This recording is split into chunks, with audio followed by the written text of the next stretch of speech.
Hello, my name is John Rosebush. I'm the founder, the CEO, and the president of the Worldwide Development Corporation. My website is www.wdcpower.com. I decided to create this video about the year 2020 and what we can anticipate in the year 2021 going forward. As you're aware of, the Worldwide Development Corporation has created a new energy invention that has the capability to generate 100,000 terawatts of electricity. Today, the world generates about 7 point something. And it can do it for cheaper than any other energy generation technology that is out there. We created a United Nations challenge, and it's on that website.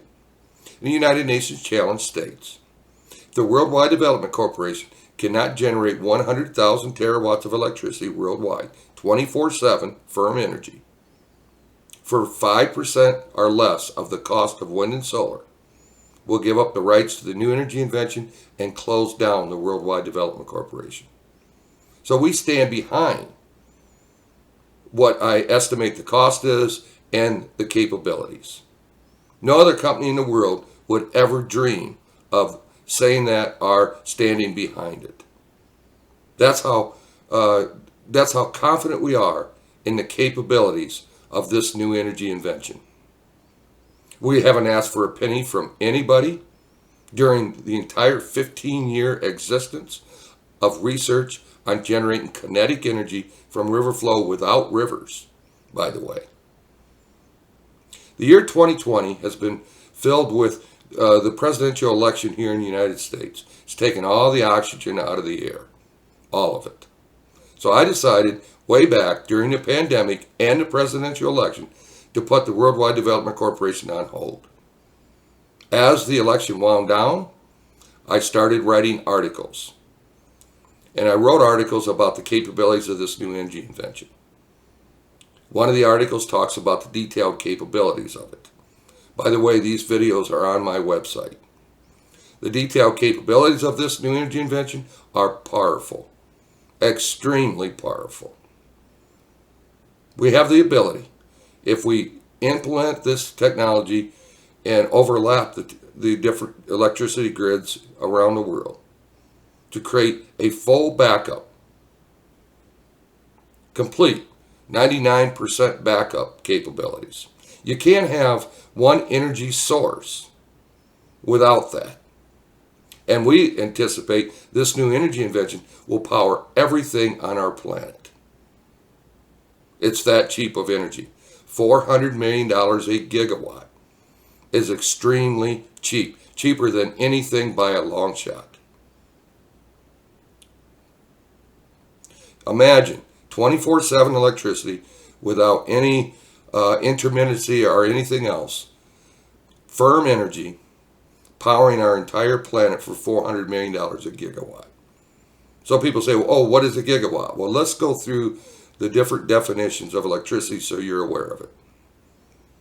A terawatt, 1,000, it takes 1,000 gigawatts to equal a terawatt.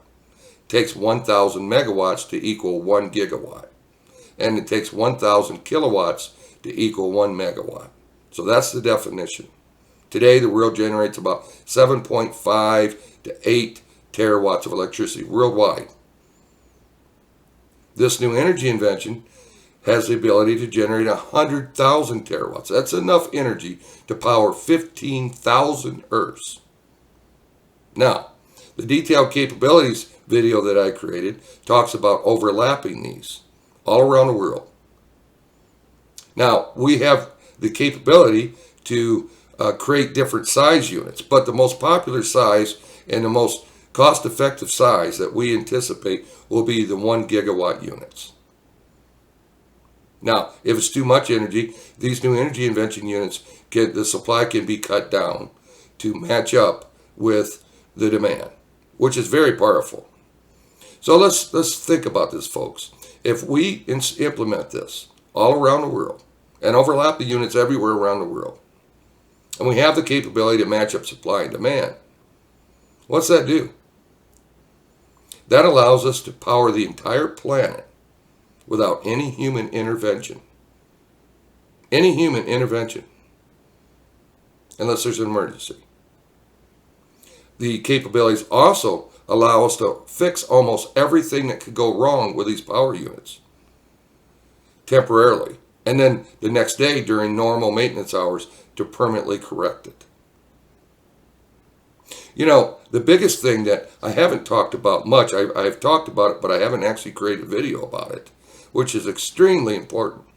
You know, today we go out and we see GE or Siemens or somebody, another major company, talk about one project in a post somewhere, in a publication somewhere, that how great that was, that one project to help one particular little area. Most of them are like in the megawatts, 100 megawatts or whatever, not gigawatts. Now, we look at that as foolish. We think of generating energy like manufacturing instead of fabrication. If every unit is the same around the world, we can manufacture the components that go with that in a mass scale. And then when we do build these units, we just install those components like nothing, like it's just another project. Nothing special. We anticipate there will be 1,000, maybe 2,000 of these units being implemented at a time. We estimate 1 year to build them. Now that's called manufacturing energy in our terms, instead of this fabrication stuff that we see from GE and Siemens. I actually think of the way they're approaching this is like children. We should be able to replace all our alternative electricity within 7, 8, 10 years. All of it. Forget about, a little bit less or something else. 10 years. Cheap.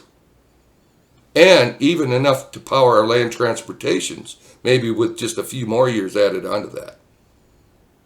That's powerful, folks.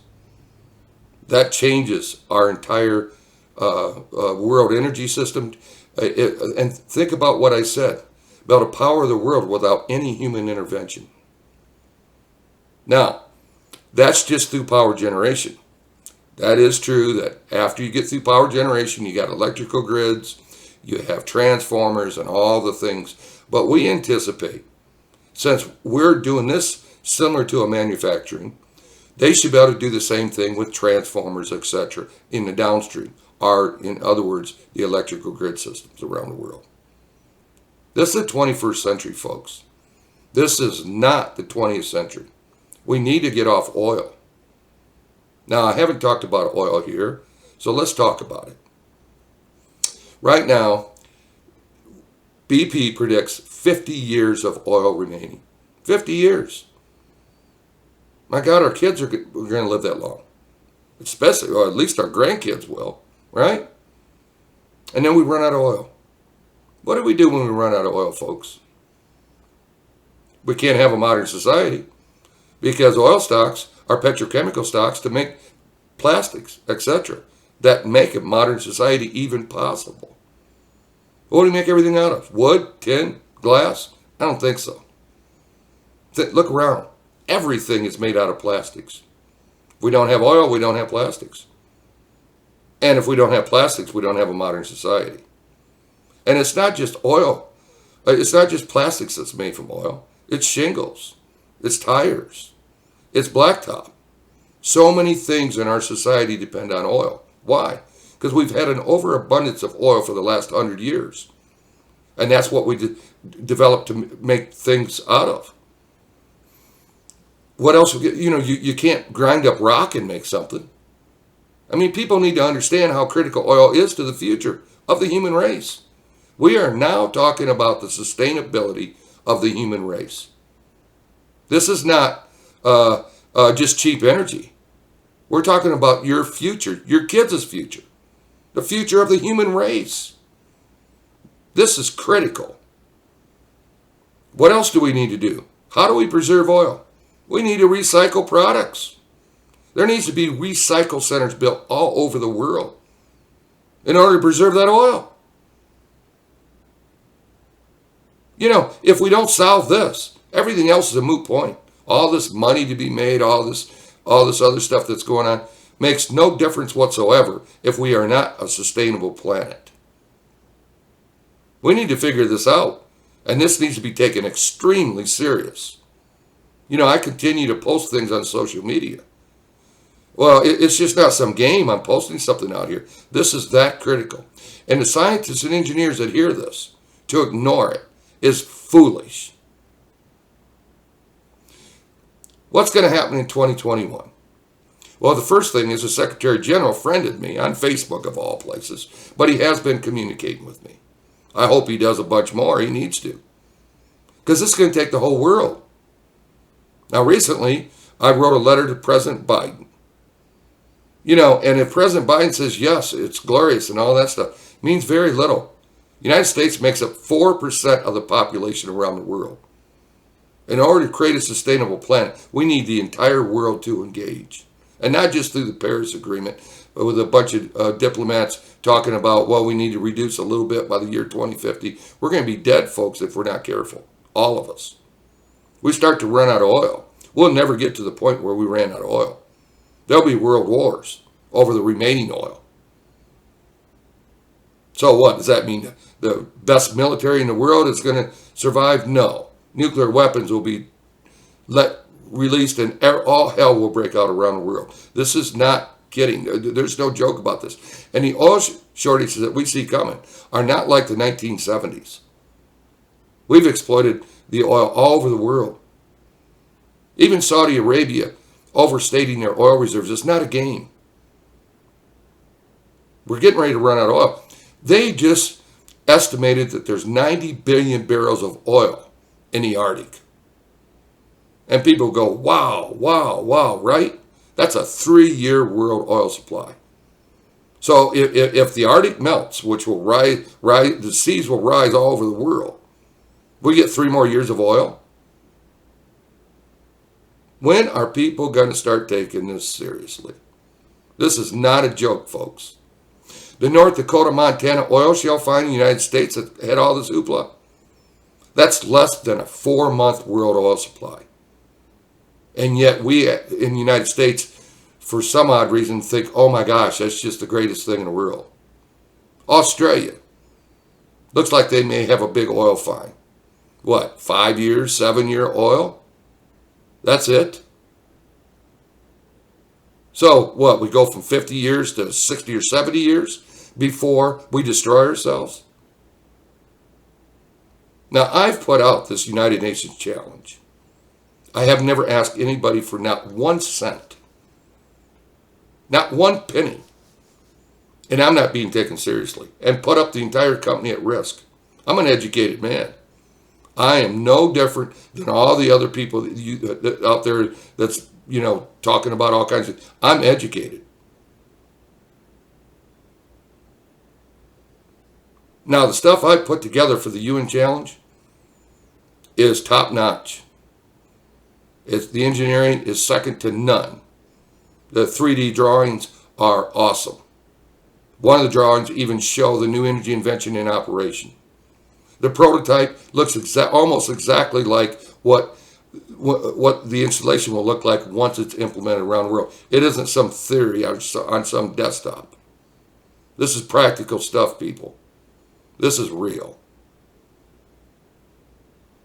You know, I'm motivated by my children and grandchildren, not by money.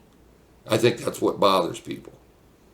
I have 50 emails this year from people wanting to fund this and whatever else they want to do. I've turned them all down.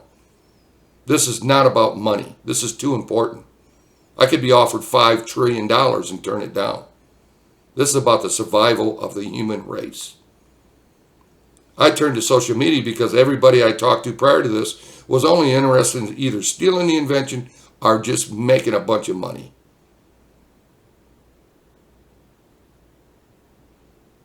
So I don't know where we go from here, but I will be on a lot more media. I've been invited on at least 2 or 3 other television networks, etc.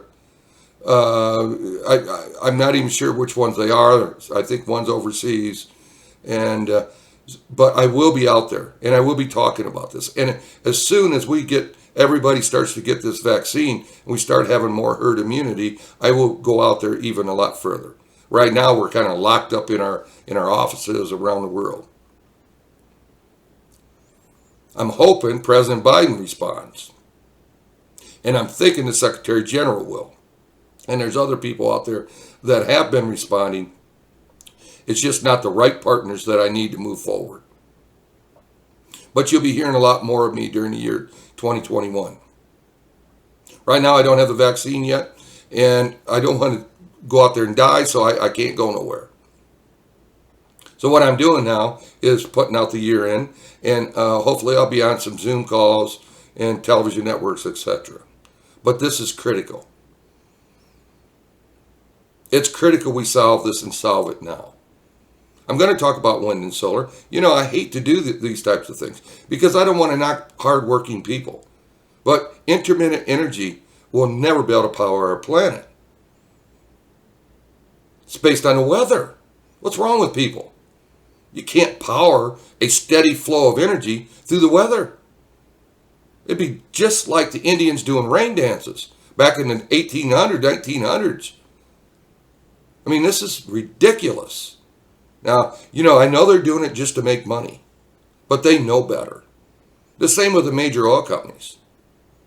They know better. You know, they know we're going to run out of oil. ICICI Bank, one of the largest banks in the world, contacted me. I sent them information. I haven't heard anything from them. It's the first time I ever communicated with banks. I should have, because this is going to cause a huge disruption within the banking industry and stock market, etc. But I haven't, because I never needed money. I funded this whole thing myself. I don't owe anybody a penny. I've never borrowed money from anybody. So I have nobody to answer to except the future generations of this world. My grandchildren, your grandchildren. You know, all these conflicts around the world, why? We have major things to solve. And you follow people like Elon Musk, which is Solar City, a joke in energy generation. Electric cars. We don't need electric cars. Create a whole new infrastructure. Hydrogen combustible vehicles. And I have no interest, no financial interest whatsoever in hydrogen. Hydrogen combustible vehicles. We can transform our current transportation to run off hydrogen combustible, similar to a natural gas conversion. And then they have hydrogen pumps that look very similar to a gasoline pump. Very safe delivery system. Create the hydrogen right at the time of fueling. 25 cents a gallon equivalent with this new energy invention. Cheap. So why create a whole new infrastructure? Elon Musk is not that bright. Now, he has landed rockets. So he's landed rockets. Well, then we need to pat him on his back for that. But that's not even getting us to space. The only way we'll get to space right now is a one-way ticket to Mars. We need to set up a complete new space program worldwide, where the entire world works on it. Maybe buy land in West Africa, a huge plot, like 1 million acres, and build a space agency where the entire planet works on it. We have to tackle the gravity situation with space travel. We need to be able to enter gravities and leave gravities in order to really be space effective. We need to work on cold fusion, plasma energy, anti-gravity stuff, everything that we can. Hyponics, everything that we can to get a breakthrough in being able to leave the gravity and re-enter the gravity on any planet. Now that gives us true interplanetary living and life. And that is not going to happen with Mars, with a one-way ticket to Mars. So people need to quit following Elon Musk. Heck, my new energy invention makes what he's working on like kindergarten stuff. So I hope you listen to this year in review. I know this year in review is not a normal review, but this year has not been normal. The pandemic has caused a huge amount of problems around the world. But you know something? The pandemic that we've just went through would seem like absolutely nothing compared to running out of oil. Running out of oil will reduce our population by billions. Forget about a few million that's died in this pandemic. I hope this gets through to some people. It's that important. You know, and it's not about me making money, folks. This is about you. You and how you want to live your life and leave this world to your children and grandchildren. I thank you for listening, and I hope you have a great day.